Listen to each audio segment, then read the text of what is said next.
Coming to this during the dinner time hour. It's a rough draw. I know it means I'm not sure I would be here in a tournament situation. It's, yeah, you get pretty hungry. It's a long day. Also, yeah, thanks for the invitation to from Rick and Adam to be here. They asked me basically just sort of to recap Domination 101, which I don't know if really is helpful, but definitely to do a lot of Q&A, so I guess that'll be up to you guys, how much Q and A, but really impressive setup they've got here. So shout out to them for running. We ran pretty much on time here and for an impressive setup. So thanks for the invitation. This takes me back quite a ways. For anybody that doesn't know, Domination 101 is a series of articles I wrote for a new website called sureyoucan.com, which was websites were the thing at the time. We spent most of our time arguing on news group forums when Tom Cannon decided to start a website, which seemed like a stupid idea to me because why would anyone go on a website to talk about anything? But he was right and I was wrong, and we had this website that I decided to write articles for. And the decision to write the articles wasn't like a decision to, I want to write an article or I want to do an analysis or I don't know what. It was basically born out of the feeling, like the nagging feeling that there was something. I knew I loved these games and there was a lot of stuff being created around them, content and whatnot. There were cool combo videos, there were guides, there were FAQs, all sorts of stuff from the early internet. And I thought that was all cool and people were doing a good job. And yet somehow it felt to me like it was sort of missing the thing that I loved best about the games. Like nobody was really talking about the thing I love best about the games. And people would ask me like, well, what is this magical thing that you love best that's not being talked about? And I was like, I don't know. It's a thing and I know it when I see it, but I don't really have a word for it or I don't have a vocabulary for it. I can't really put my finger on what it is. So Domination 101 was basically an attempt to sort of put my finger on that.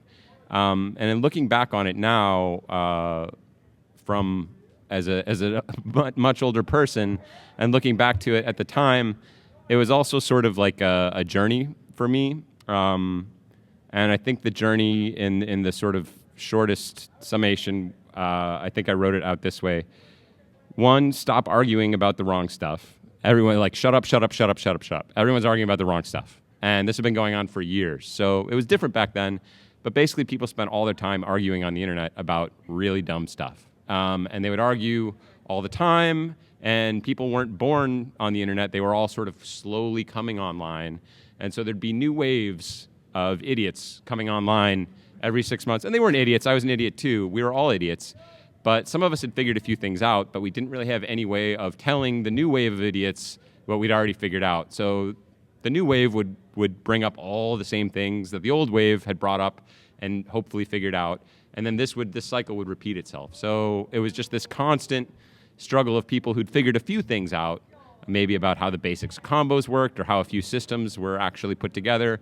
And then invariably 10 times more people who didn't know what they were talking about at all, but were excited about fighting games, which is great, saying the wrong stuff. And so there was just sort of this constant push-pull of what were the wrong stuff.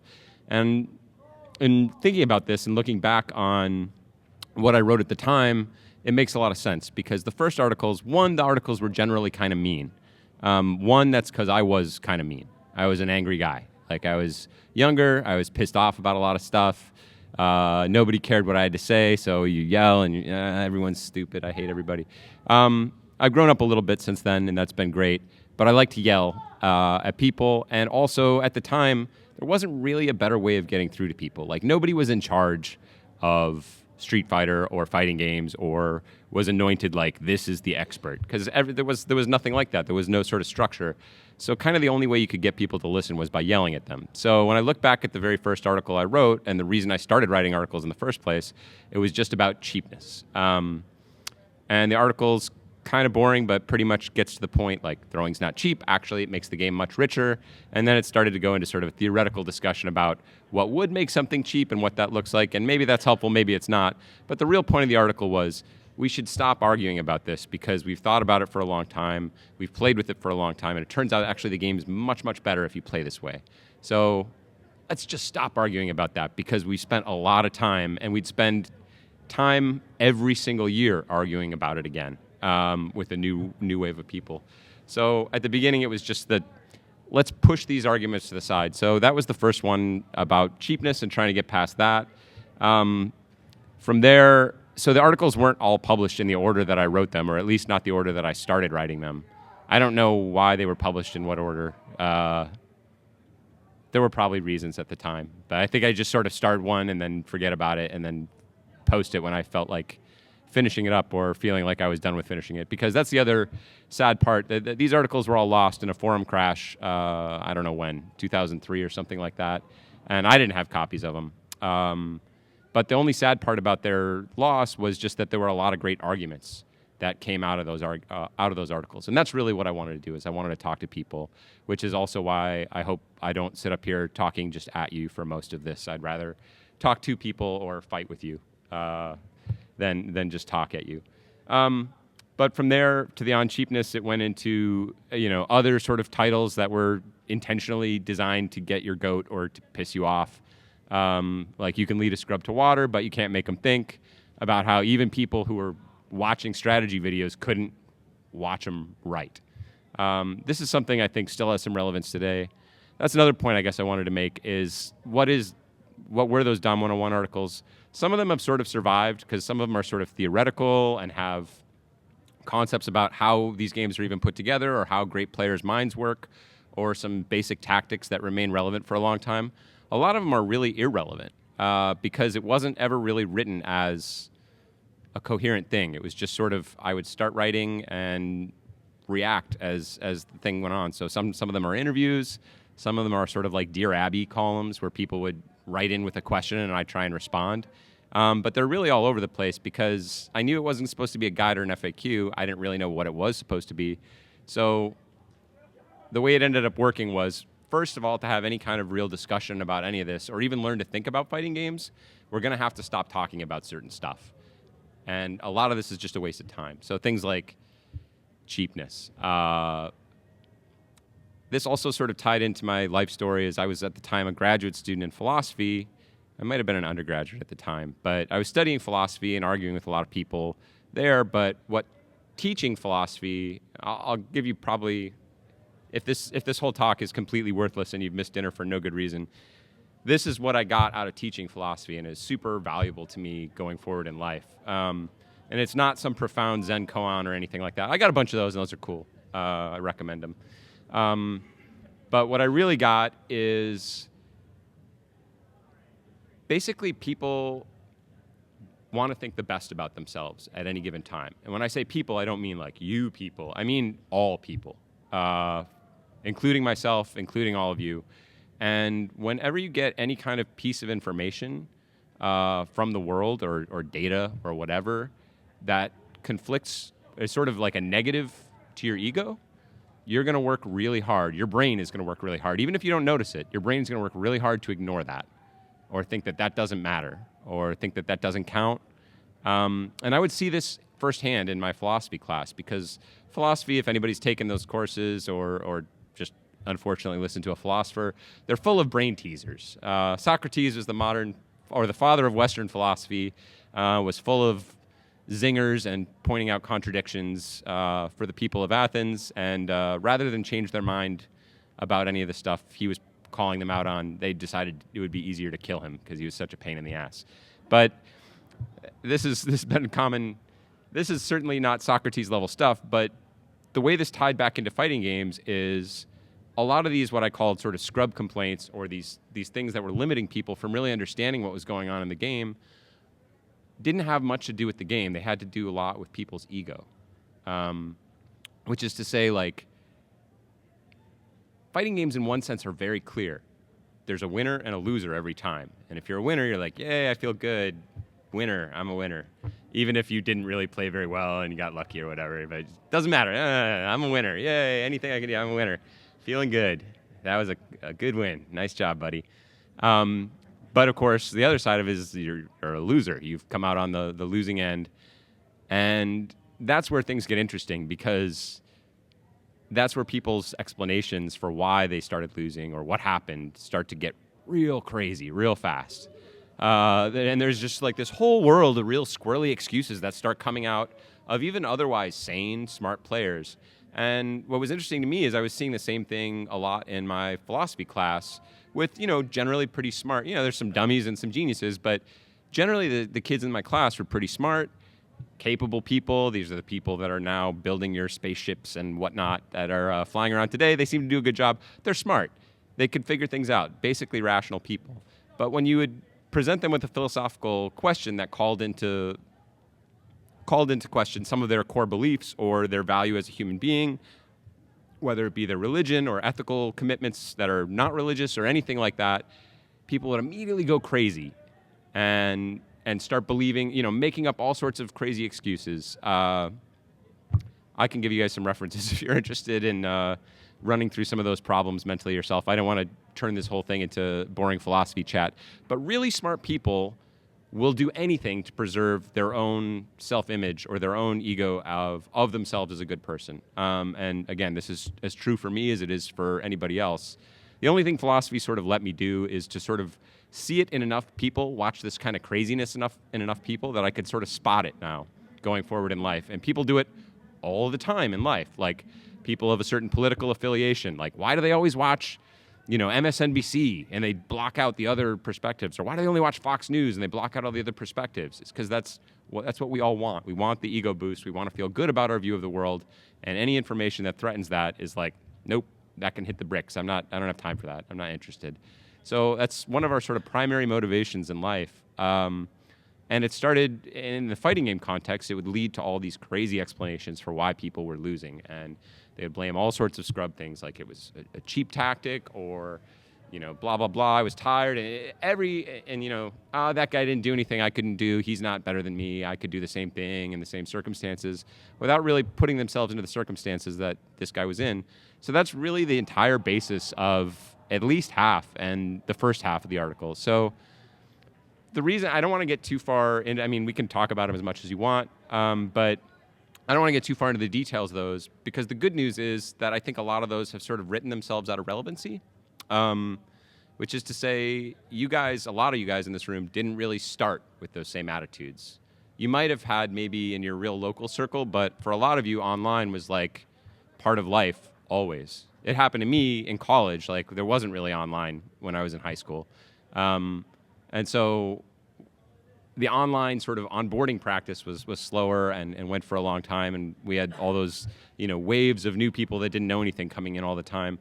You guys sort of grew up with it, so you had better access to information right away and hopefully didn't have to have like long debates about what was cheap or these various kinds of excuses that are basically scrub talk.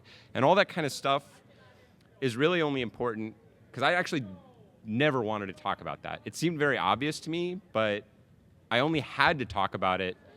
So I think that's part of why the frustration in the writing comes out the way it does, is because I was annoyed that I even had to talk about that. I was like, why do we even have to talk about this? This is a waste of time.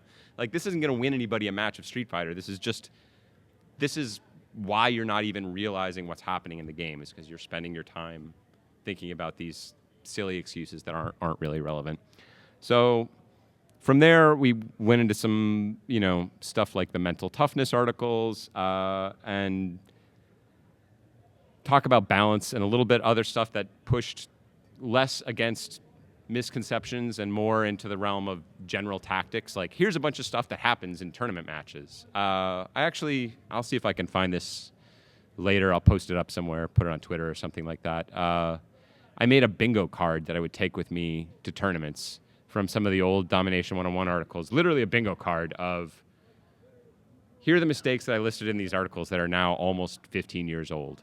And a lot of them are pretty specific. Like, when you throw a fireball and screw it up, you'll see Via do this several times in this tournament, I'm sure. Anybody that watches my friend Alex Via play, he drops a lot of fireballs. It's one of the consequences of age, although he's holding it down better than any of the old crew. As soon as you miss like a fireball input, your natural sort of monkey man instinct is to throw another fireball immediately. Good players recognize that like right away. So those people who have that monkey man tendency that can't get it out of their brain, they're going to get jumped in on for no reason other than that. Even if they didn't get jumped in on because they screwed up the fireball, they're going to get jumped in on after that because smart players know you have that dumb monkey instinct in your brain that you didn't learn to get rid of, and so you're much more likely to do this in this circumstance. And by thinking about stuff like that, so at the beginning it was a catalog of sort of ego mistakes that people would make. Later, Dom 101 sort of turned into a catalog of just straight up tactical mistakes that people would make, oftentimes sort of psychologically based, but basically just tactical mistakes. And then from there, basically around the time I stopped writing them, which I don't remember if that was related to the 9/11 attacks, but it was right in that time. I basically had a lot of other things going on in life and had that ended up affecting a bunch of things in my life.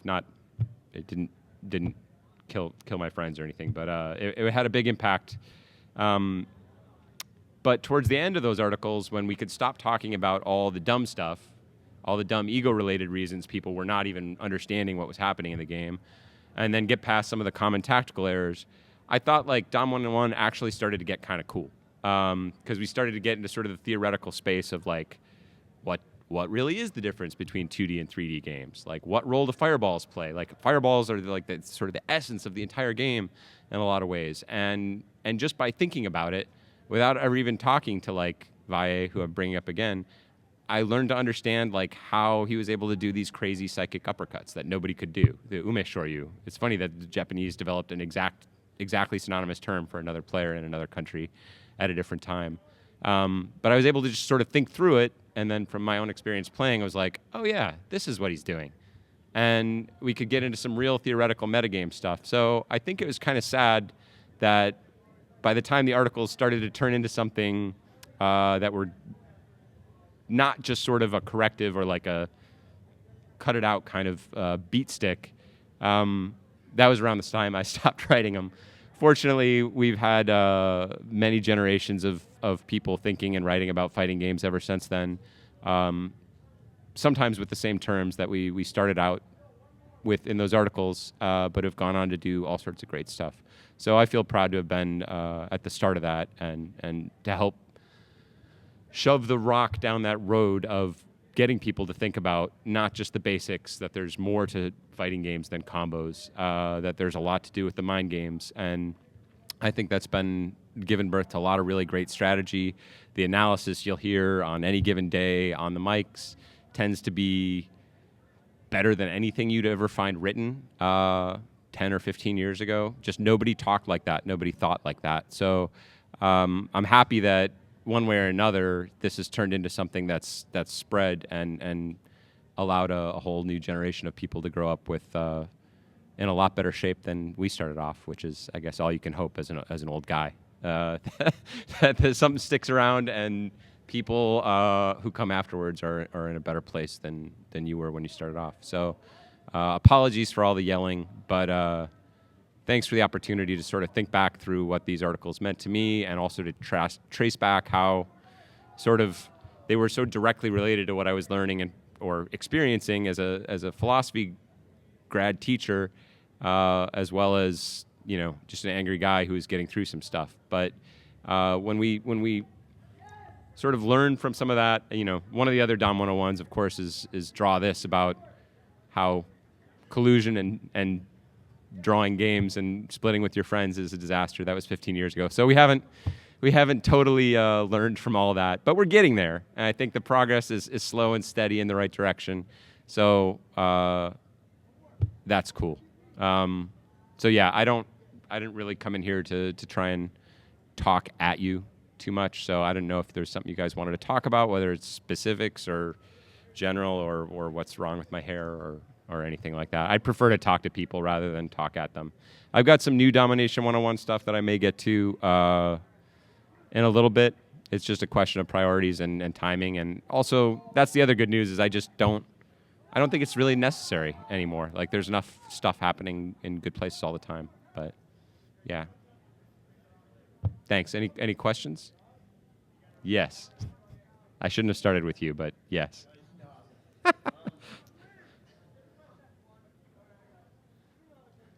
At least you got to work for it, I guess.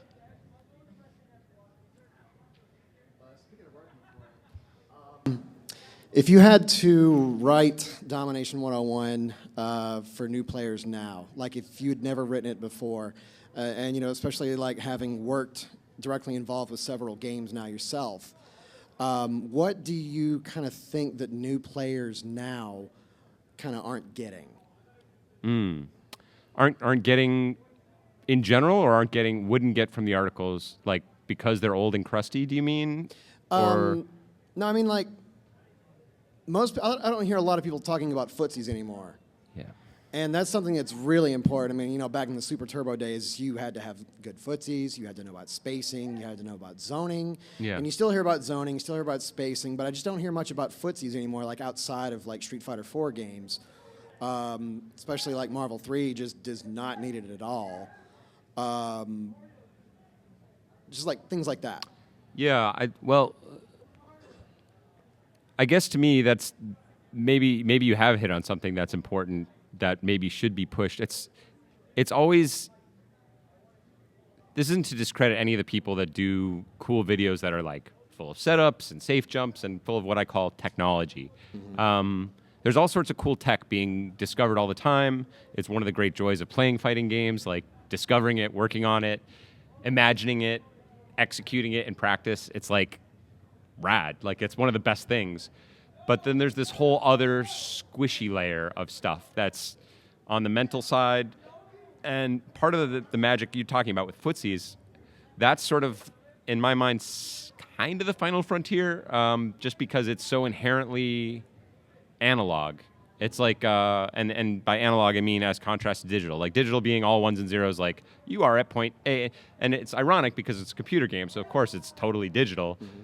But that was always what, I think a lot of what's gone on in NetherRealm has come forward in a good way from this. But why I liked Street Fighter better than Mortal Kombat at the beginning was because the movement in Mortal Kombat was more digital. Like, it was harder to take, you couldn't take half steps, you'd have to take like full step. And I was super interested in the steps that would happen in between those little steps.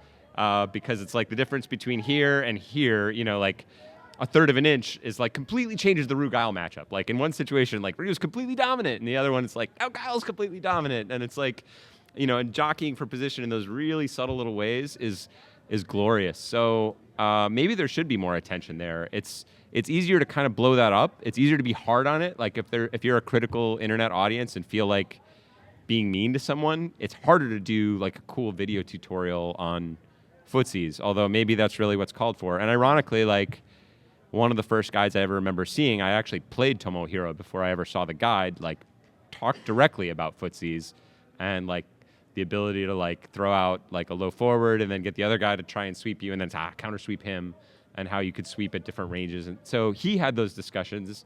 One of the greatest players who understood footsies implicitly took that as like one of the building blocks, where I think there's a lot of players, from flowchart Akumas to Camis and whatever, who don't really ever think about that stuff. And I think it's not a shame of like, well, the old school, we had to think about. I don't give a shit about that. Like, it doesn't matter. Like, if it's not relevant to the game, it's not relevant to the game. But I think that's one of the glories of fighting games, and Street Fighter in particular, is that really analog interplay in that space. So one, I guess you need games that are popular that make real use of those kind of things. And Street Fighter 4 definitely has it, maybe a little less than Street Fighter 2, but it's definitely there. And then it's just real hard work. So I hope someone in here finds the inspiration to do some of that. But yeah, that's absolutely, it's super critical. It's one of the most interesting areas, but it's like the furthest from hard tech. So I think that's probably why you don't see as much of it, because it's, yeah. And excuse me for the people waiting behind, a follow-up to that, if I may. So you would say it was important then for people who are making these videos, making combo videos and videos showing technology that's coming out, as much as I hate that term tech, you would say it's important then for these people making these videos to show why they need to do something as opposed to how to do it, or just simply them doing it? Yeah, I think a lot of times in the tech video, the answer is sort of self-contained, because it's like, well, it's a knockdown, and then from here you can go into the same thing, or like, and they build it into the video. It's cool. Like you could do, I was looking at an Ultra video that someone had some setup for Bison, who sadly I still play, although hopefully I can finally give him up soon. But it was some stupid thing about, it was a roundhouse, some combo in a roundhouse scissor, red focus into low forward, and then he could mix you up with front or back Ultra 2. And it's like, okay, that's cool, and has built-in tech of like different options and things like that.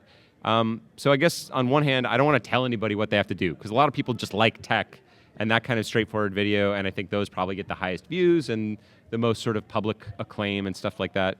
Footsies is definitely still in the sort of the dark art, but hopefully there's somebody else out there that looks at the game. That was really my only inspiration for writing Dom 101, and I was nobody, still basically nobody. Anybody can do it, and a lot of people have, and it's just, if there's something there that's important to you, like with the footsies, go for it. Like, put your time there, and hopefully other people, it'll awaken other people to the realities of these things, because that was the thing. I didn't assume there was going to be an audience for the Dom 101 stuff. I was just like, I'm just going to write about what I want to write about, and people can, go blow if they don't like it. And many did. And many still think it's a waste of time, but not all of them. And some of them, went on to write their own stuff and start thinking about things in different ways. So there will be an audience for that kind of stuff. So I hope they find it, but it's nobody's job. So yeah, hopefully the right person will emerge from the crowd. The fighting game community is pretty good about finding those people if they realize it's a thing to do. But yeah, I'd love to see more stuff like that. Cool. Thank you for your time. Thank you. Hi, Seth. Hello. First, I just want to say thank you for your previous work with Capcom and Sony. I always really admired that even when things got really negative or dire in that environment, you remained really honest and really genuine. And seeing that from a gaming PR guy is like seeing a unicorn. So I really appreciate it, and you're very much missed. Well, thanks. I really work to make sure we never lied. I mean, I get called a liar all the time. Most of it, actually, I think all of it, turned out to be things I didn't actually say, or somebody said I said, but I didn't actually say it. Whatever, I'm sure, or things, I get called a liar. My brother used to do this when I was a kid. Like, something would change, and he'd call me a liar. He'd be like, you lied to me. I'm like, well, we were going to the pool at 4 p.m., and then Mom was late, so now we're not going to the pool at 4 p.m. Liar! And I still see that on the internet all the time. It's like, no, we were going to the pool at 4 p.m. and now we're not. And now we're going at 4:30. So you hope for a little bit of courtesy and understanding from people, and with the range of stuff you could talk about. But it's not easy. It kind of, I mean, it's an awesome job. So it's not like woe is me or boo hoo. But you're in a lot of unpleasant spots. So the only guiding principle I ever had for that was just, if I was in the same spot, like, I mean, I remember what it was like to be a kid that, back when I was a kid playing fighting games, like the idea of talking to the company was like, not even, I didn't even think about it. Like, it wasn't like, oh, I hope I could talk to the guys at Capcom. Like, Capcom wasn't like even a bunch of guys. It was just like a mysterious word that was on the machine that I played. It didn't even occur to me that there were like humans. And then when you saw the credits, it was like bug, TYM. Like, it wasn't even humans, like even in the credits. So it was like just miles away. But anyway, I was just, if I was 16-year-old me talking to the guy who now has my job, or me, what would I want him to say, or what would I want him to do? And that was it. So I think if people follow that rule, you'll generally avoid being a an asshole and can try and do the right thing. So, thank you though. Yeah. My question. I got baited right there. You No, suckered me. This is actually really cool to hear. But my question, and I hope this isn't like too off topic or too far away from the point of the panel, but I don't really know what the point of the panel is either. So Fair let's enough. you're safe. Is there anything you can tell us about the indie game that you're currently developing? Not much. It's gotta be a thing before I can talk about a thing. But yeah, definitely. Yeah, I mean, I've had this same conversation with a few people here because I'm nice enough to have people that are interested in what I'm up to. It was basically as simple as, you work in the games industry for a while, worked on a lot of cool projects and cool teams and cool people, but like everybody else at work, like any work, you're sitting around having some beers. Yeah, man, you know what we should do? We should make our own game. Yeah, that'd be rad. Probably everyone in here has had some. Yeah, our game would be way better than these other crummy games. Those mistakes that those other idiots made, we would never make those mistakes. Yeah. And then you just sort of never do it. I got a late start into not into video game playing or even analyzing or literally reverse engineering video games. I've been doing my whole life. But I got a late start in the industry. So I really loved my job at Sony. I loved people I was working with there and a lot of the projects. But a few things worked out timing-wise such that actually doing my own thing became possible like right now. And I figured like I'm going to get old and I'm only going to get older and more chicken as life goes on. So if I'm going to really blow it, like, let's blow it now before I get too smart to realize that you've blown it. So that's what I'm working on right now. There's no details whatsoever, but for anybody that cares, I'll hope to have information to share, unless it goes really, really bad. And then I'll try and bury it wherever they buried those 2,600 cartridges, Alamogordo, New Mexico. But yeah, sorry for the non-answer, but hopefully soon. Yeah. Thank you. Sure. I as well have a two-part, so you can keep the answer short. I'll keep the first one short. Kind of speaking about your role with the community contact for both Sony and Capcom. With your time, did you or anyone else in those roles look at other developers or other communities, how their communication was like towards games and fixes, or was it solely like we know our core group that we're releasing the game for, we're going to talk to them and then go from there as far as what we need to fix or update? That's an interesting question. It's probably the question. The answer has changed over time. So when I started in the industry, I didn't even really know what my job was. I didn't know what a community manager was when I took the job. It was just sort of like, well, this is the job we have that can pay you money. Plus, you can work on Street Fighter 4. And I was like, okay. Like, if it had been like, toilet scrubber, plus you get to work on Street Fighter 4, I'd been like, okay. But at the same time, obviously I've been working on tournaments, so I understood some of that. But at the beginning, at least, it was that same sort of guiding principle of just like, okay, imagine like somebody I knew got this job. What would I want them to do, or what would I think was fun or cool, or what would I want them to tell me about what was going on with the game? So that's really all I did. So it wasn't really looking so much at other companies at the time, because at the time, it's certainly on the fighting game front, I think most of the rest of that came later. Like, I think Rich Bantga, Filthy Rich, as many of you know him, came later. Obviously, the next round at Capcom came. Well, actually, the community program grew to pretty big size while I was still there, and then there's more familiar faces from the fighting games that have come on after. But NetherRealm got more active in that space. Those guys are great, and they've always had a good flow of community guys right into the development team there, and done a lot of smart stuff. But at least as far as fighting games, at the beginning, I didn't feel like there was really. It was either I might have just been too dumb to know what was going on, but I didn't really know. So I didn't really look at that. Later on, I mean, there are a lot of companies. Valve has a really cool approach to a lot of things that's been, an inspiration for me. Nintendo does, even though they sort of get thrown under the bus a lot of times, I think there's value in the way they approach things and the way they respect the consumer, even if, they're sometimes they're maybe too conservative at the wrong time, or it's always context. But I think I really have a lot of respect for what they've done. So there's now even in other fighting game developers, they're all doing something cool on the community front. There's not a single group that doesn't have some sort of community outreach and is thinking about that. So that's also sort of a cool effect. But you said there were two parts, so I'm now talking too much about one. The second portion of that is from actually like being like delved in the community from such an early stage to like actually doing content and like video capturing and stuff like that. As far as the way that tournaments progressed, and now that we're in the esports phase, like just kind of how I know it's probably hard to imagine it getting to where it is now, but just kind of like a short commentary on where it started and where it is now and your opinion of it.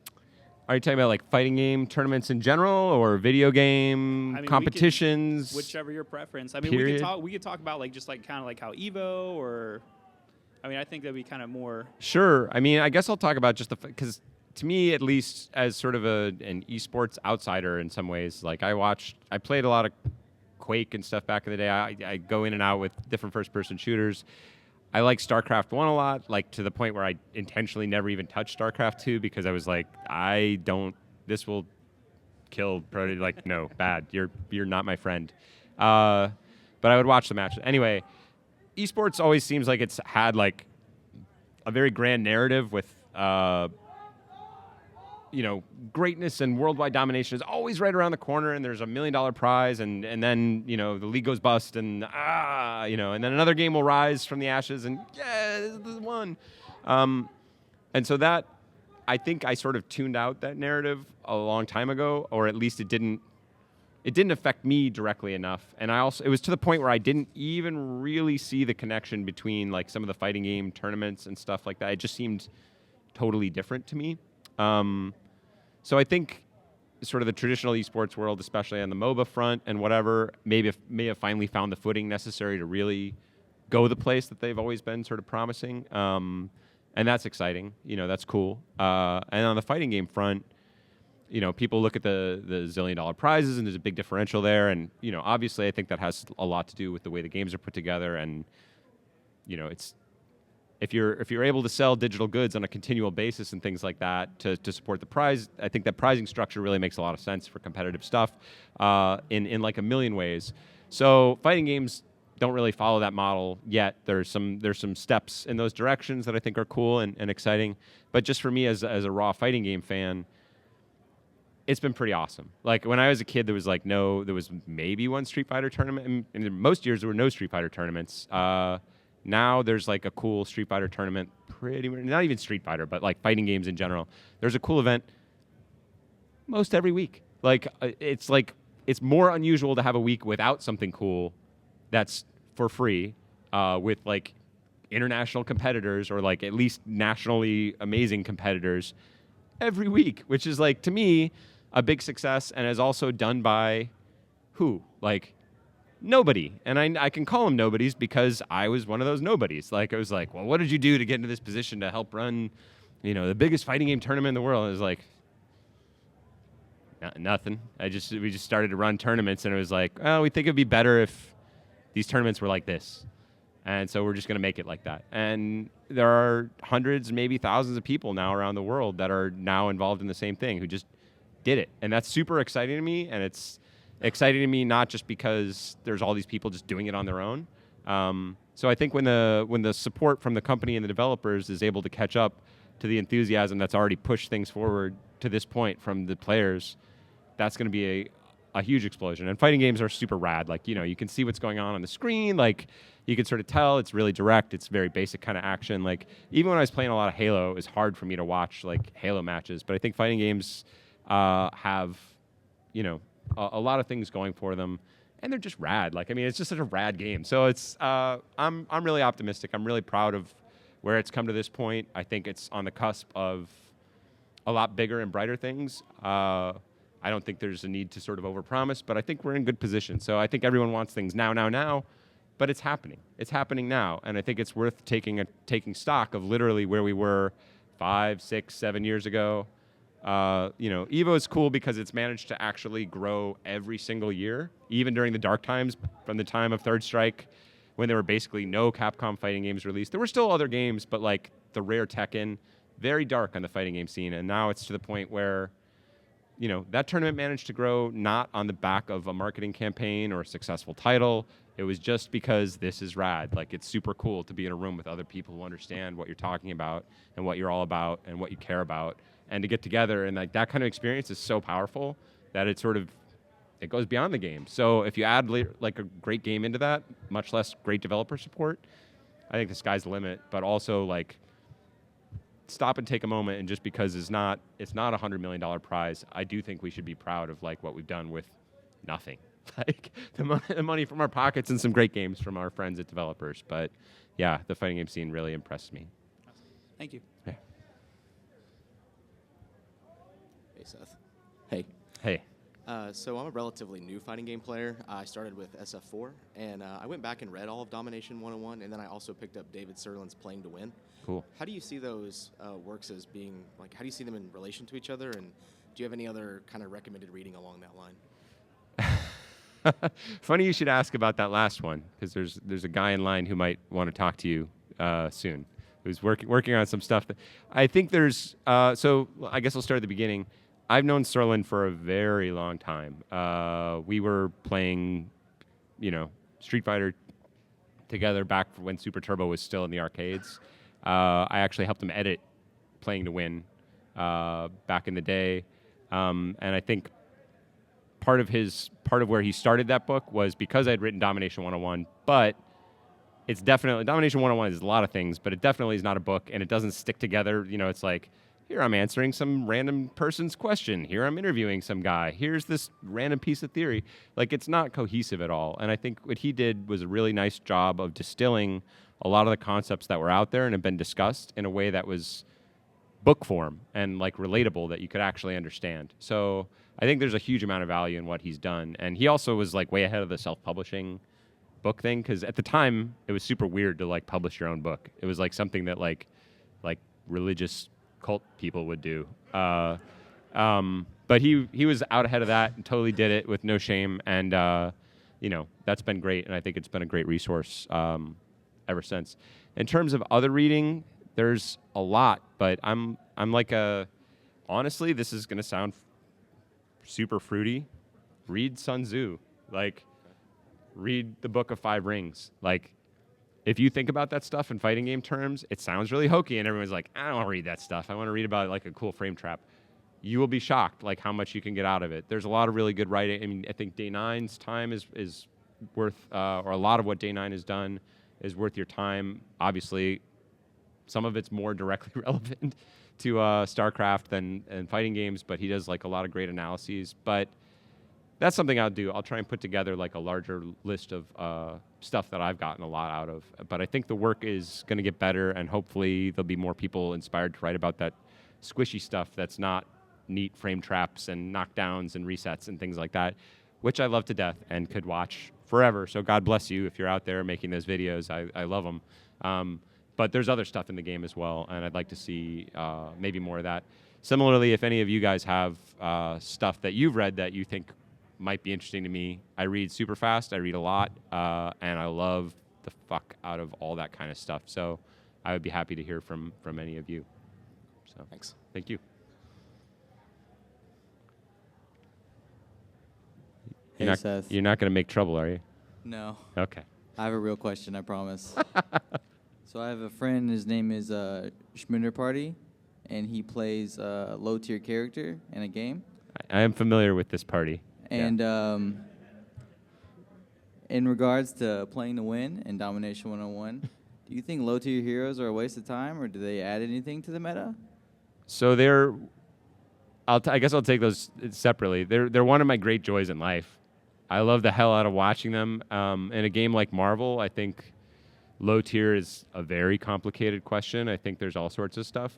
I'm also like, I grew up in an era where Japan had like a lot of magic going on, and there wasn't even really I mean, I guess there were low tier heroes, but there were just people who played this character. and it wasn't about low tier or high tier. So for me, I think from the Domination 101 perspective, and I'd have to go back and read it closely to see whether this really comes through, but it was never a criticism of people for playing low tier. And I think it's possible, so I hope I didn't actually say that. I could have. I have to go back and look at it.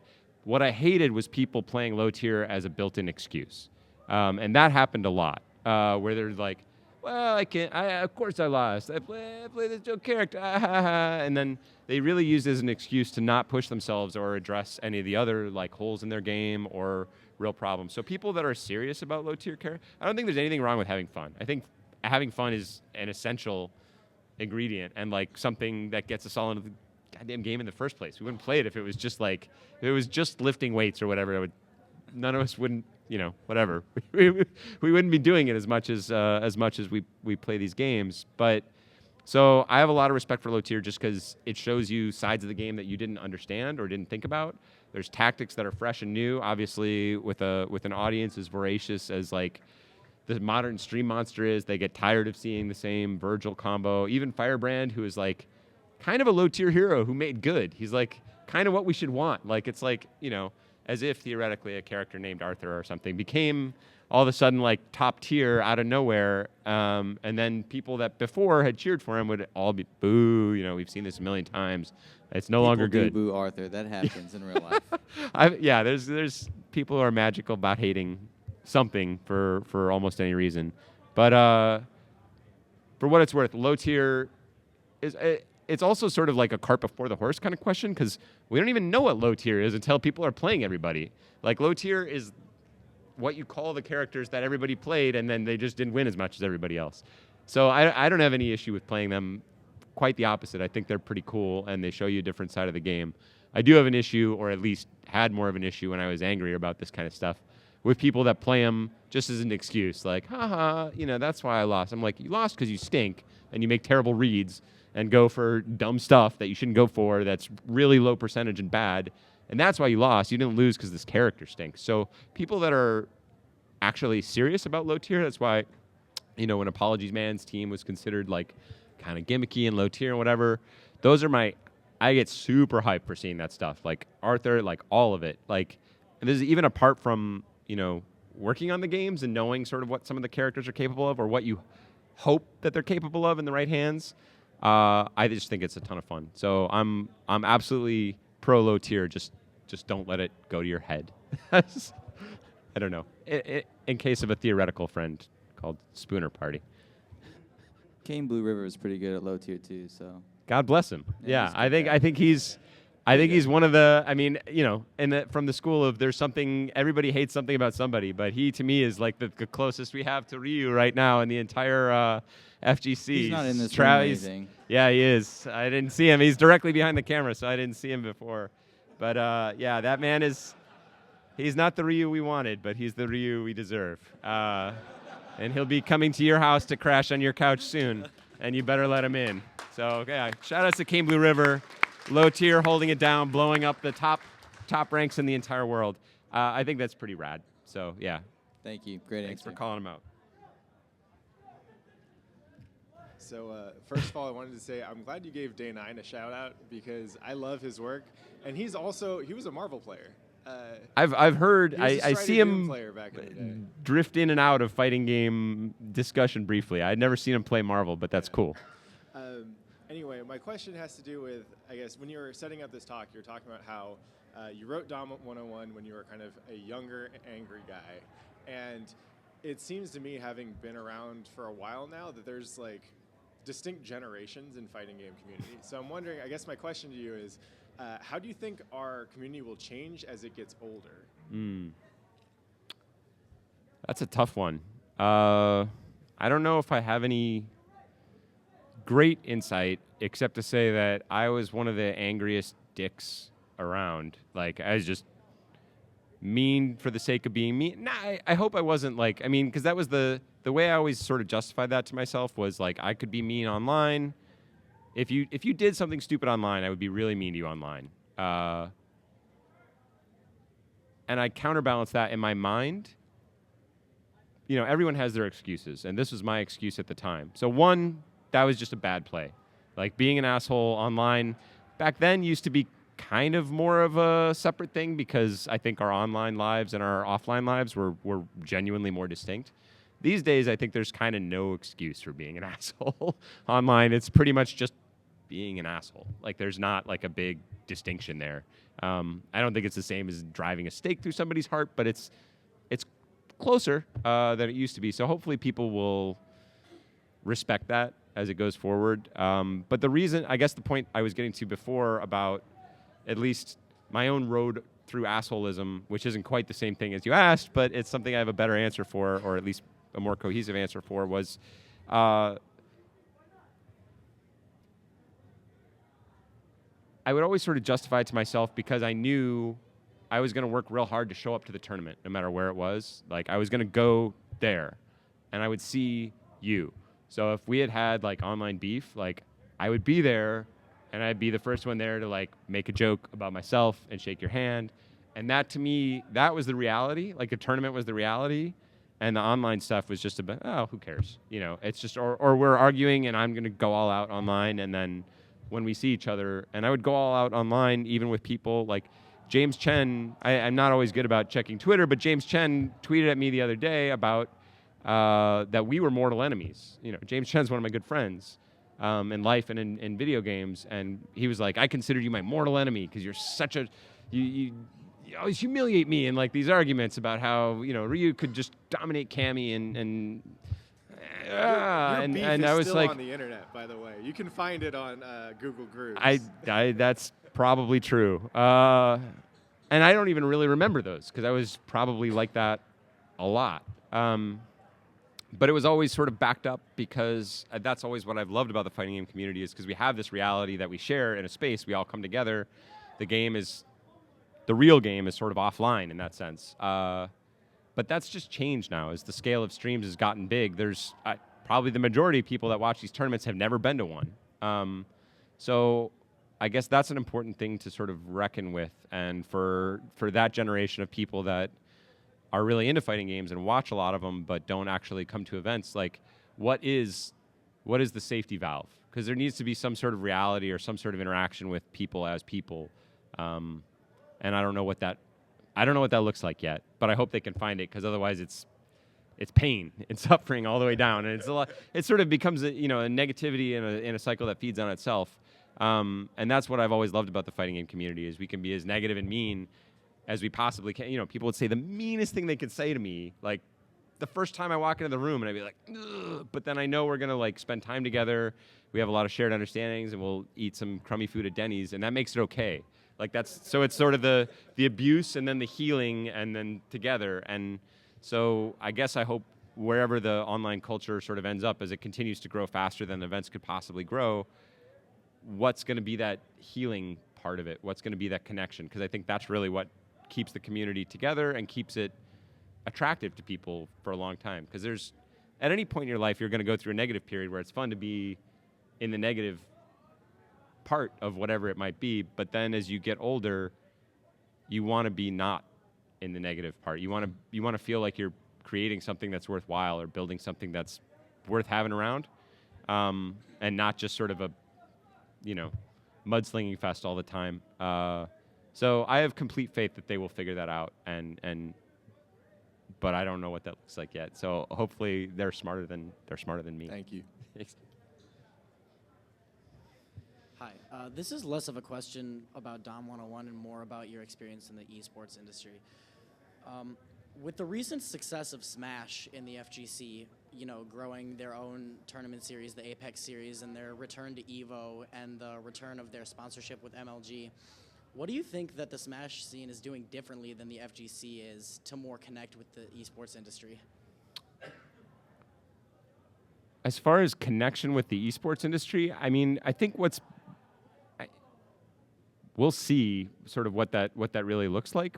One, I think, I don't want to speak for MLG, but I assume their early interest in the game was primarily because, they understood the appeal of fighting genre, and Smash is just the biggest selling fighting game out there by a long shot. So I think it was just sort of straightforward from that perspective. It's the biggest dog in the race. Like, there are a lot of people that argue with you about which FPS is the best, but Call of Duty is the biggest. So that's got some inherent appeal. But I think more to the point about Smash community, they've just always held it down. Like they've just done a good job, like of doing their own events always, like having sort of an internal wherewithal. And so even when some of the, because they've been on this sort of the esports train before, and even when it took a turn and they didn't turn with it, they managed to continue to grow their community, even though that wasn't, maybe their strongest or biggest year.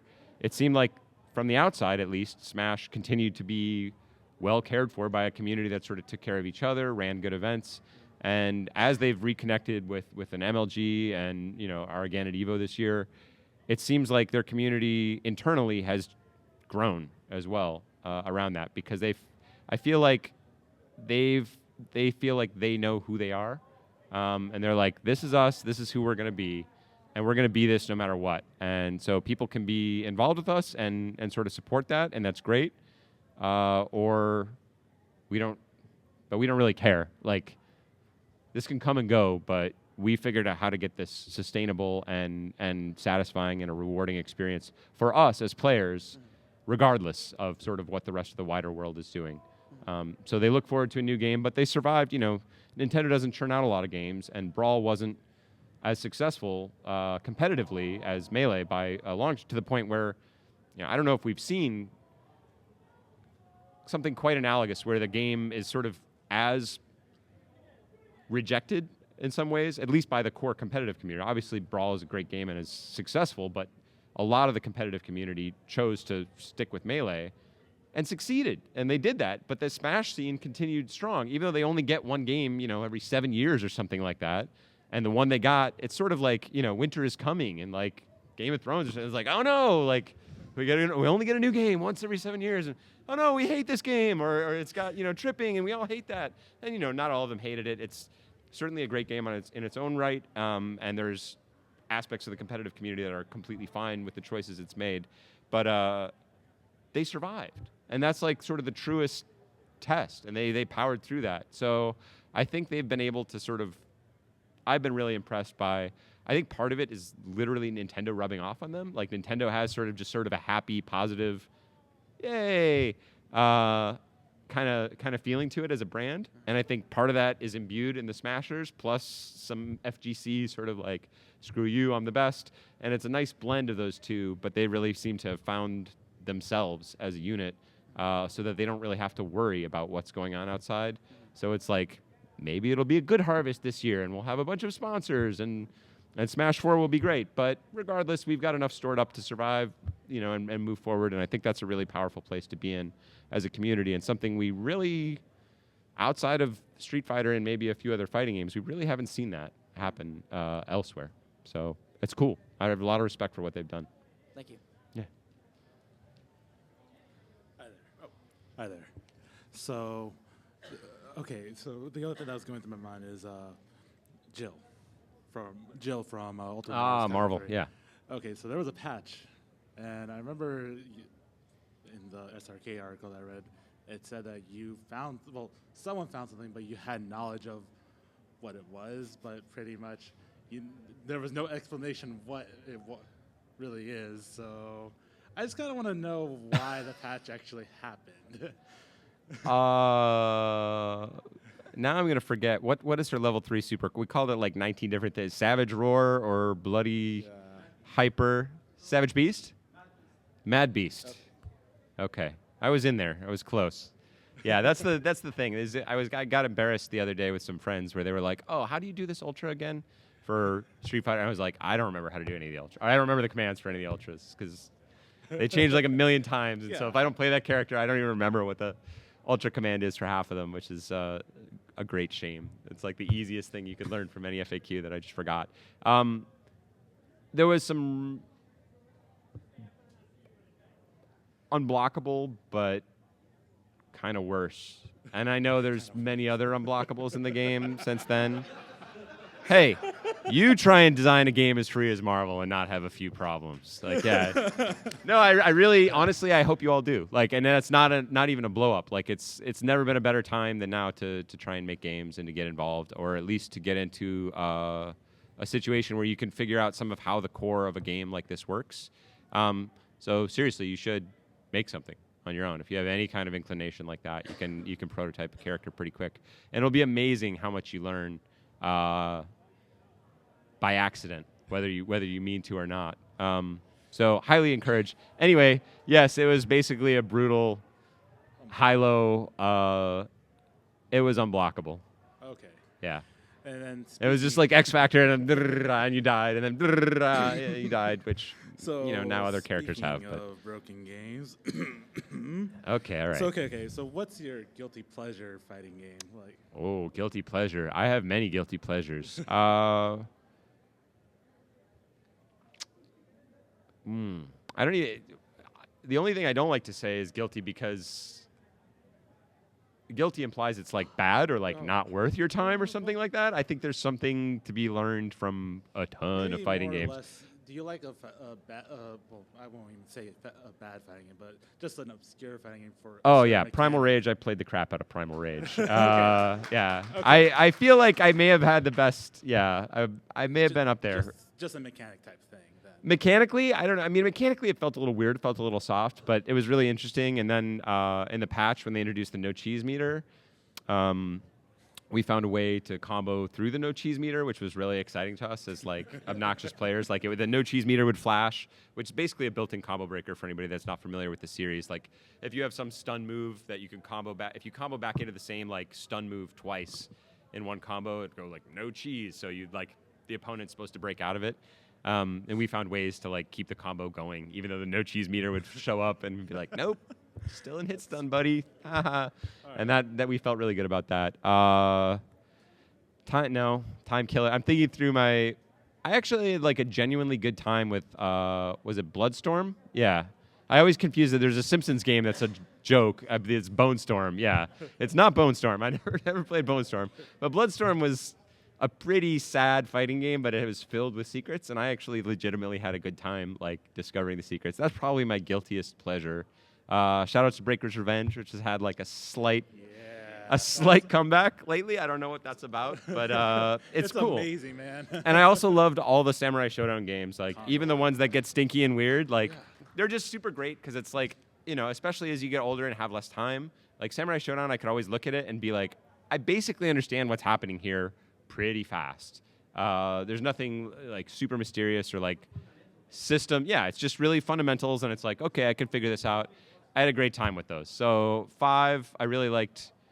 2 is broken as hell, but I really loved it. And 1 was like one of my earliest favorite fighting games because all the scrubs in my arcade who I would dominate at Street Fighter 2 started to learn Samurai Showdown as a way of like, screw you, we're going over here. Go ahead and have your wins on Street Fighter. And so I got to learn Samurai Showdown just to pursue them and torture them some more by being better than them at Samurai Showdown. And so that'll always have a special place in my troll heart of, yeah, it's my favorite. Thank you. Sure. Thank you for the fun question. Hey, Seth, how you doing? Hey. Just for the record, I know Schminder Party, and he's full of it. He plays Doom like everyone else. You always come back to Doom. There's no getting away from it. I apologize. This feels like a loaded question. It's been a long weekend. You've been around quite a long time in the fighting game community, obviously. 74 years this year. Yeah. You're going to look a day over 22. All right. Here's what I'm wondering. So, me personally, I've been playing since... I've been pushing buttons since the first time I played World Warrior on Super NES like 22 years ago. And that seems like a long time, but yet I still feel kind of aback, as it were, because I didn't really start playing them competitively until about a year ago or so, a little bit over a year ago. Prior to that, I would occasionally hit up like random GameStop tournaments for Street Fighter where I still did really bad because people would just adapt to it right out of the box. You had what we call a healthy level of fighting games before. I suppose. Yeah. And well, I'll talk to you later about defining healthy. I want to hear what your definition is of that. Regardless, I feel it's really hard to keep up with certain communities, especially my own, because a lot of people that I play with have been doing this for a long, long time. I'm talking since like some as far back as like Tekken 4, early 2000s, some as far back as say Super Turbo, and I'm talking like not just playing at home with your friends. I'm talking going to the arcades and just stealing people's quarters over and over and over. It's hard to keep up with. I feel it is. Whereas now I'm at the point where I feel like there's not a balance of payoff and effort. And this weekend especially hit me hard with that. The last 3 majors I've been to, I didn't particularly perform very well, and it's kind of just becoming a self-evaluation. And I do my best not to make scrub excuses. I mean, everybody will say, like, oh, well, it's a bad matchup, whatever, but occasionally I'll go to the point where I'm thinking, I mean, I fell apart, like psychologically just done. I didn't know what to do. He was a better player than me. I've used that one before, but I still feel like that one can be apt. But you're only downing yourself. Just you pile and you pile and you build and you build. My question is, this might be a two-parter. In all the years you were writing Domination, prior, after, did you ever have a point where you felt the same way? Because even that's obviously not dominating. That's being dominated or feeling dominated. Have you ever reached that point where you just had this level of just, I guess, closest you can get to is burnout, I suppose? Have you ever felt that? Yeah. Even with all the writing? Well, all the writing is oftentimes... so there's one article that I think hasn't really survived. As I said, I don't have copies of any of them. I assume maybe it was actually called Dominated about the time. So I played on the first U.S. national Street Fighter team. That was sort of a made-up name for what it was. And we played at a tournament that was like the pre-SBO tournament where they had I think there were 7 Americans on the team and 30 Japanese. So they not intimidating at all, no. Yeah, no, it sounds completely fair, doesn't it? Anyway, we lost, and I lost as well, and it was tough. And I had a lot of, I think, sort of semi-legitimate excuses. I hadn't been practicing as much because it all sort of came together quickly. But at the end of the day, I just got beat down. And so that article actually talked about that. But in other times, articles were, for me, a way of, because there were so few tournaments at the time, like, that's what I would pour my energy into because I didn't have a tournament to compete at. And we'd only have, 2 tournaments a year. And I was having a conversation with somebody earlier today who was talking about competitive mindset, and he was saying it was one of his early tournaments, and he's getting nervous, and what was he supposed to do? And right. At the time that I was playing in tournaments, you really only did get one bite at the apple. There was, one tournament a year. Yeah. So if you drop your combo, you're hosed. Now you'll have more chances to play depending on the area you live in. So you do have more opportunities. But for you, at a personal level, there's always, I think there's a continual balance. And, maybe we're not the best as a community about being honest with this, but there's oftentimes a question, honestly, of what am I getting out of this versus what am I putting into it? Mm-hmm. And I think that question comes up a lot when people talk about the money or whatever. And it's this is not if you're looking at it as a job, it's a risky idea that hasn't becomes very stressful. Right. But even just setting aside the money side of it, for a player that's not necessarily looking at this as a career, but just as a path to sort of, I have personal goals, or I want to advance to this level, or I just want to get better as a person, and this is a form of discipline for me, like working out mentally and other kinds of things. There's still a point where you can get into the wrong kind of mindset where you might not be putting in the smartest time, and then, reflection from your friends or people you play with giving you honest feedback can be helpful for that. Like maybe you're focusing on the wrong things, but even setting that aside, even if you were focusing on all the right things, there's times where it's it's better to just step back for a while. You can be too close to it or just too involved, and the fact that you care too much can be used against you, literally. Yeah. You get too worked up over something where for somebody else it's just I'm just doing stuff. I don't really care. I'll be fine. Yeah. And if you're too close to it, I was that easygoing about this kind of stuff, but it's just the salt, man. You want to be good, I very much know, and that's been one of the hardest things for me is sort of transitioning out of playing where I'll still play a little bit, and maybe I'm going to play back in Ultra, or when Ultra comes out, maybe I'll actually enter Evo and play for a little while. Dropping specific examples here. But it's really hard for me for much the same reasons. Is I know what it is to play really well. I understand that mindset. I know what the right moves are strategically, but I don't have the time in my life, my day-to-day life, to really put in the kind of effort that it's going to take me to reach that goal. So I'm caught in this awkward middle ground of like, I know what it was like to play at the top levels. I know how those mind processes work, mental processes work, but then there's this executional barrier that I know just requires, it's like doing 50 push-ups a day. That's what it would take. And I know I'm not going to do that, or I don't have time to do that. And so that's been very, very difficult for me. But in the short term, I guess one suggestion I would make is just step away from it for a while. Take like a week, 2 weeks, where you don't play, you don't look at any of the websites, you don't look at any of that.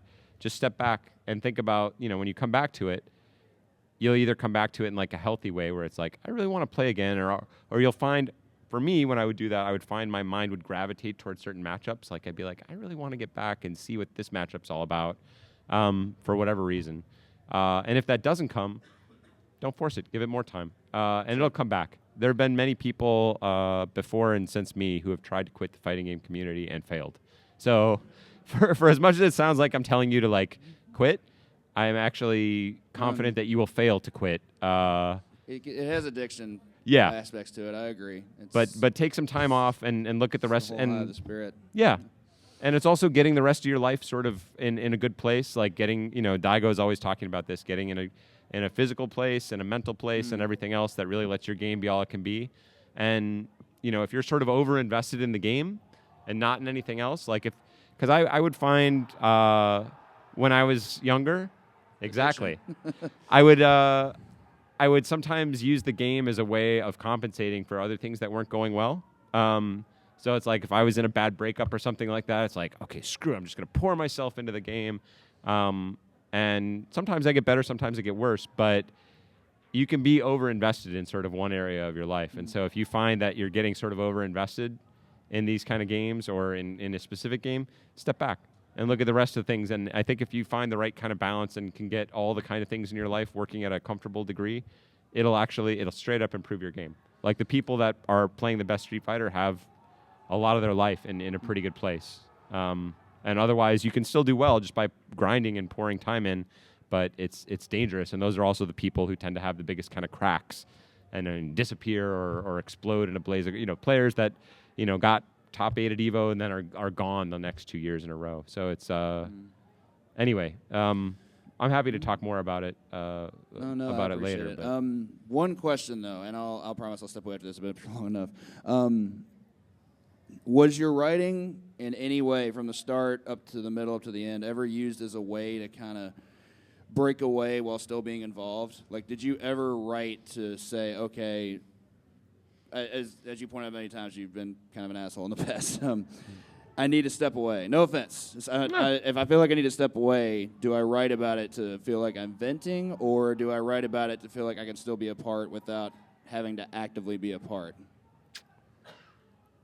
I think that really comes down to you, in my mind. Well, I was asking you specifically, like right. Oh, for me, yeah, it was just an outlet because I lived in an area that I didn't have a lot of players to play with, and it was during the sort of the extended death of arcades in America, where we had an arcade and we had a good scene, and then the arcade closed, and I had nothing to play, but I still cared about these games and thought about them all the time. So writing was definitely an extension of that for me. And commentary is probably the same way now, and running tournaments is the same thing. They're all just sort of surrogates for, I don't have time or the ability to play right now, so I'm going to find another way. It seems like a case of the more things change, more things stay the same. Games may change, but the concept and the philosophies behind them, what goes into making them possible, whether you're designing them or running events for them, it's just nothing really changes there. It could be a local tournament to EVO, as you pointed out. Yeah, I think there's probably something to that. Yeah, hopefully some core elements absolutely stay the same. All right, thanks. Yeah, thank you. Hey, Seth. Howdy. I was trying to come up with a clever lead up to this question, but I got nothing. So, what would grad student Domination 101 Seth think of stream monsters? And what does current Seth think, and how they relate to scrub mentalities and all that sort of thing?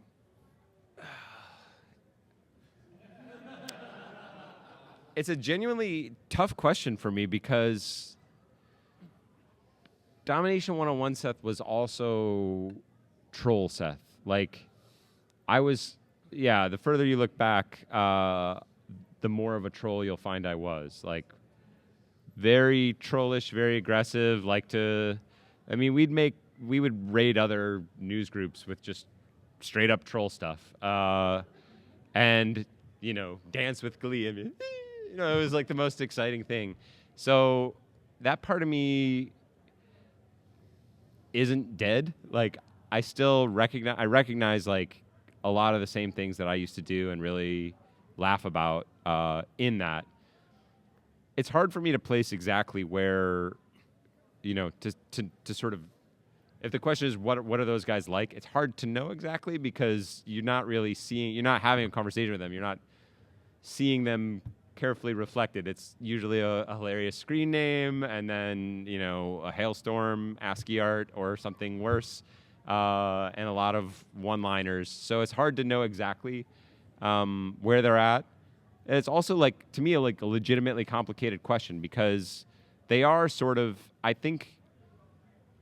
sort of compare it now that I'm older to, like, having a son who's, like, the worst parts of you, but is definitely your son. It's like, yeah, that's you. And, like, your grandma or your grandpa will be there and be like, yeah, you were the same jerk-off, like, back when you were, and it's like, because that's the thing, like, for people that try and disown Stream Monsters entirely, like, that's false. Like, there's absolutely elements of that, even at its worst, that are real elements of this community.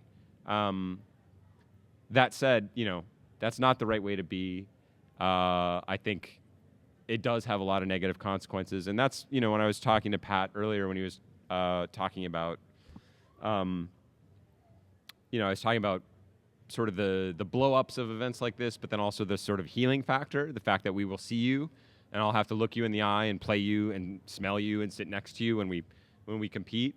And that humanizes things a lot. So I kind of worry about the negativity. Even though I love the trolls and the jokes and the GIFs and all that stuff, it makes me laugh more than I should at my age. Like, I just literally, like, will belly laugh sometimes and, like, double over, and it cracks me up. But I hope that they can find that, whatever the backside of that is, the healing side, because I think that's what really keeps things rewarding long term. And if I had just been straight trolling for the last 20 years, I probably would have gotten bored with it or moved on or something like that. But I think there's a way of balancing those out. So I think, I don't know if I actually answered anything, but I kind of love the Stream Monsters. I just hope that they can find a way to make whatever they're doing sort of self-sustaining. But I believe in it. So we'll see. We'll see. I worry, but that's what being old is all about. Is just worrying about whether kids are going to figure it out or something. But yeah, I feel like I've now drifted completely off topic. But I'm getting hungry and lightheaded too. So I apologize. Is there something else? Did I miss anything in particular or? Not really. Okay. Yeah. I would. As that same guy, I would love the Stream Monsters, although I do think it's legitimate to call into question. So I think rather than calling into question just sort of, but what do they contribute to the community? Because one, humor is a real thing. Like, even if that's all it was, that would be a real thing. But maybe rather than pointing the failure on Stream Monsters for not contributing to the community, the finger should be pointed back at the core sort of traditional community for not giving those guys a way to give back or participate. Because I don't really think there's a lot of outlets that let people that might want to do more but are sort of disconnected. There's not really more ways that they can contribute. So I think it's sort of like come to a tournament or get out. And I think that's probably a short term or it's short-sighted view. So maybe it's on us for not creating more ways that they can be involved in a positive way as well as a negative way. Kappa. Thanks. God bless the Kappa. What up, dude? How are you doing? Hey. Want to first defy me in Windjammers? Windjammers is sadly one of those games I totally suck at. Like, there's a lot of people I love, but I guess, yes, it'll take some odds.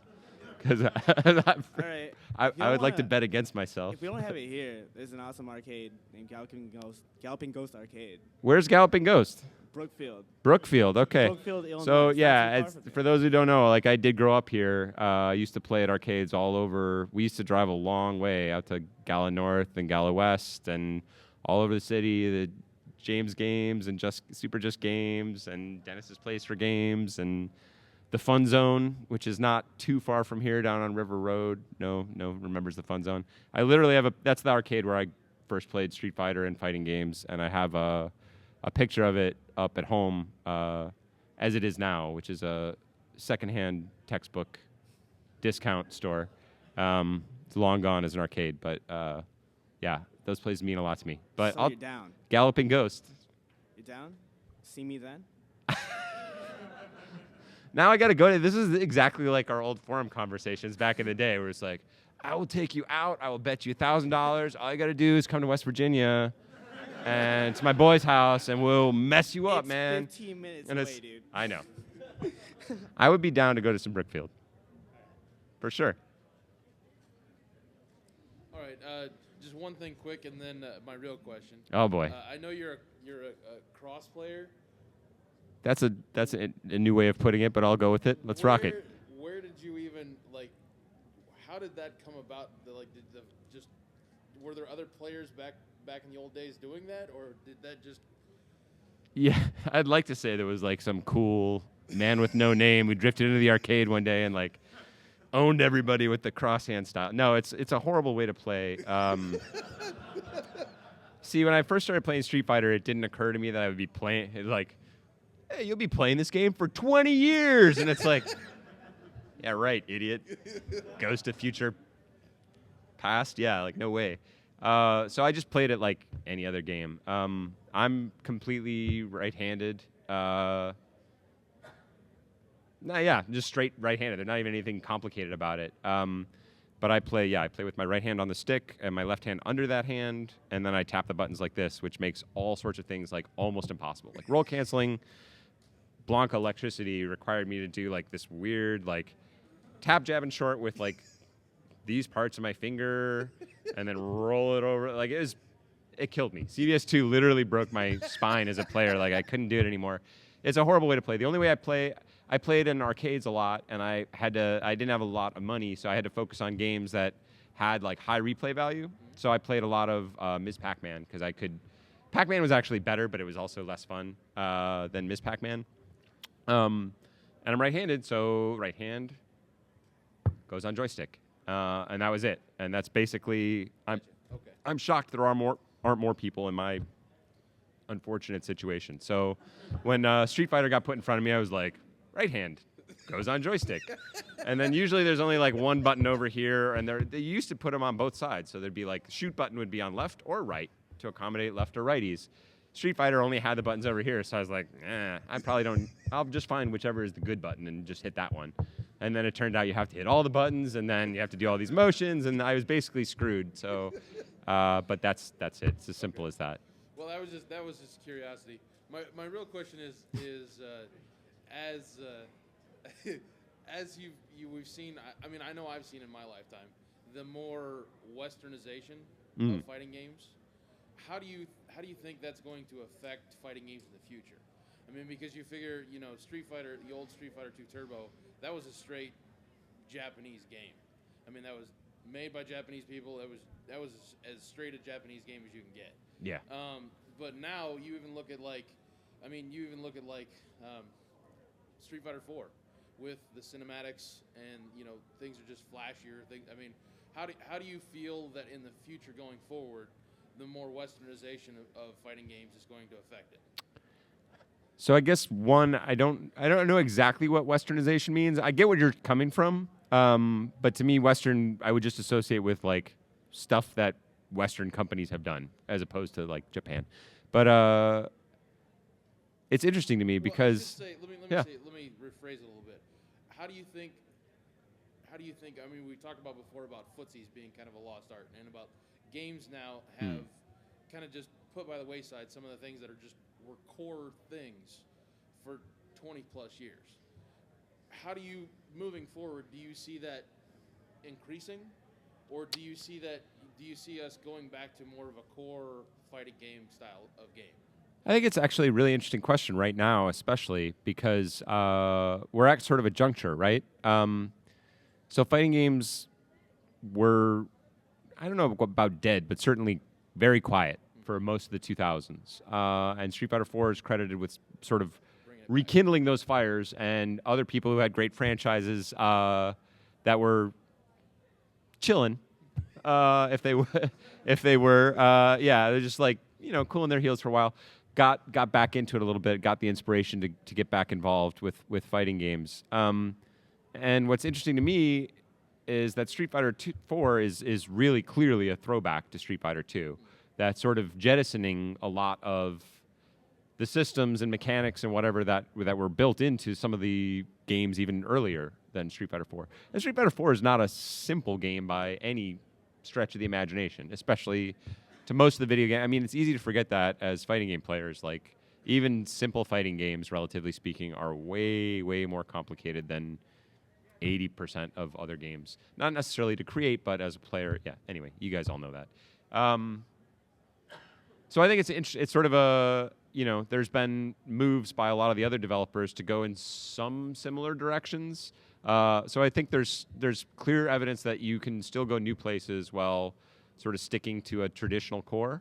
So as far as the West versus East thing goes, that's also really up in the air. And the thing that I actually was thinking about when you mentioned the question the first time was God of War, as regards like Devil May Cry. Yeah. So Devil May Cry, it's a single-player fighting game, basically. It's got all the same moves. It was designed by people that used to work on fighting games and understand all the cool fighting games mechanics.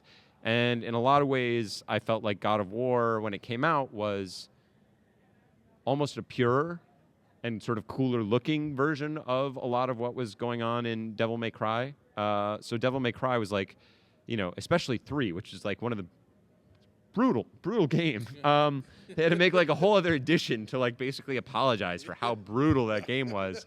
It was sort of like the end point for those kind of games. And then a Western studio, which was staffed by a lot of people that I grew up with, who were fighting game fans. Like they were fighting, like straight up great fighting game players, used a lot of the mechanics that they had learned from Japanese games and put them into God of War. And not even Devil May Cry stuff necessarily. They pulled stuff from Marvel and Street Fighter and a lot of things, put them all in one place, and really helped sort of recreate that as a genre that wasn't, because Devil May Cry 3 was sort of collapsing under its own weight with tons of mechanics and tricks and cancels. And I think some of the Japanese fighting games have been going that way for a while, and God of War sort of cleared an open space, and you're like, oh, these games are just really fun, and they don't have to be, because there's a lot of cool stuff you can do in God of War, but you can also beat the game with square, square, triangle. Right. Like that'll pretty much take you the entire game if you choose to play it that way.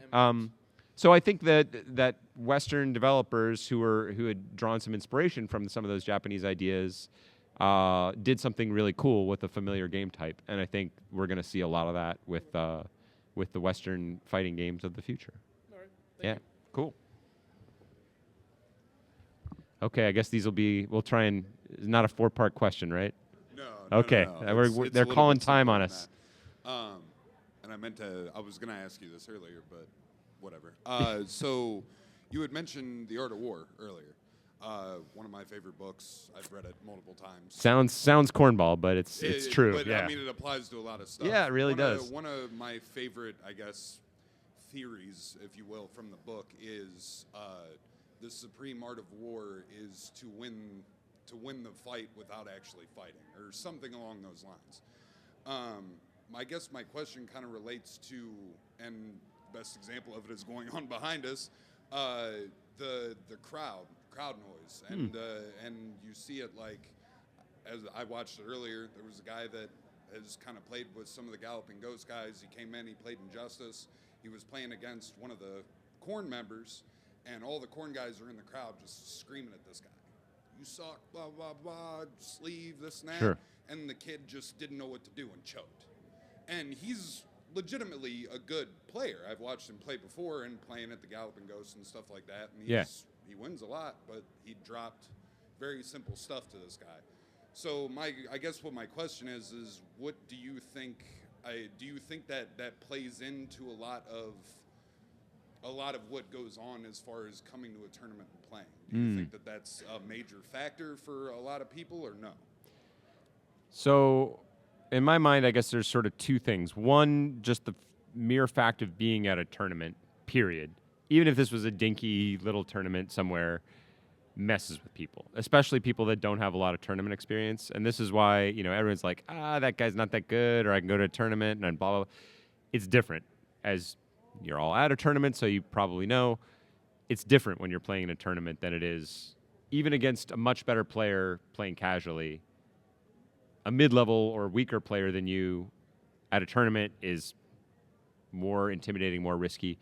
So that's a reality of tournaments. As far as the actual yelling and stuff like that goes, that's an interesting question to me. One, it probably just goes down to the rules. So maybe if that's not clear in the rules, whether that's okay or whether that's not. I mean, if it's okay, then them's the breaks. If it's not, then it's not. My guess is there's probably not a super clear rule in existence as to how that looks. So in one way, that's exciting to me because it's then you got players who, exactly like in a fighting game, are pushing the limits of what's acceptable right up to the line of where you have to sort of come back and be like, no, we got to change the rules because they're really you're messing up the game with your abuse of the rules. So I wouldn't want to fault those guys for doing anything within the rules because that's kind of what we all do. That's kind of why we're here, actually, is to push the rules to as annoying a place as possible and make your life unpleasant. It's also a real thing, at least in my arcade history, which has partially informed a lot of what happens at tournaments today. Is we value yelling, we value that in-your-face element to a point. Where exactly is that point? I don't know. I think it's legitimate that it varies by event. I think it's legitimate that it varies, by personal preference, and the kind of thing that you think is abuse or whatever may not read to me as abuse, and I think it's worth having a conversation about that. So I don't actually know where the rule is on that for UFGT. I don't know where the rule is on that even for other events that I was directly involved with. So I don't know. I think Evo usually takes kind of a stiff rule with that, but yeah, it seems like a real discussion. But as far as just getting in your face, and I don't have a real answer. I mean, it's not up to me, but I don't have a real answer about whether I think it's better one way or another, but maybe it's something we need to have more clarity on, where if that's what it is, it's maybe if you looked at it from a UFC kind of perspective or something, and it's look, I would prefer to fight in an octagon I'd like it to be closed and no yelling while I'm in my octagon and I'm a very good fight. And it's cool, but bro, the shot. There's a cage, people could be yelling, this guy's going to talk trash, and it's that's the game. And so as long as both players sort of know what the game is before they go into it, I like to try and let it rock and let it go sort of as far as it can until we sort of have to reel it back. Because that's, to me, what fighting games are all about and where the fun is. Push it. Marvel's so much stuff in that game where you're oh, that's going to be broken. Yeah, it's let's let it rock and let's see where we end up. And, yeah, that's where the fun is. So I guess I hope your friend didn't have a bad experience because, you want everybody to have good experiences. But I'd like to be able to push that as far as you can go and then have a real conversation about it. So I guess we got maybe one last question. Yeah, thank you, man. Yeah, thank you. I mean, I guess that's all the time we have. Sorry. Wow. I mean, I told you I'd make it, right? So two things, real fast. One, I'm 13 years late, but I'd like to cordially invite you to the K-Groove squad. Just because no roll canceling? Yeah.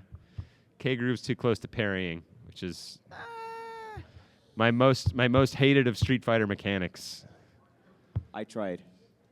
You tried. All right. K-Groove Club. Second off, so I've been, coming out to all these events for pretty much years, and I've been trying to help wherever I can, and it eventually ended up with now I'm helping for reals and stuff. And I wanted to actually know from your experience, because you worked a lot to get into the industry by basically just, as I remember you describing it once, you just kind of needled and the rest of the Capcom guys until they're like, all right, come on, talk to us real quick. And they started sending you stuff to actually look at the community. So if I wanted to actually get a job in the industry, and I graduate within like a year, hopefully, what do I do?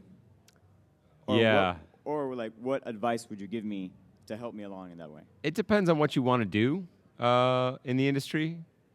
So, like a job like mine, I would actually throw out my story as just sort of weird. Like, I was never doing anything I was doing to try and get a job in the industry. I never even thought about it.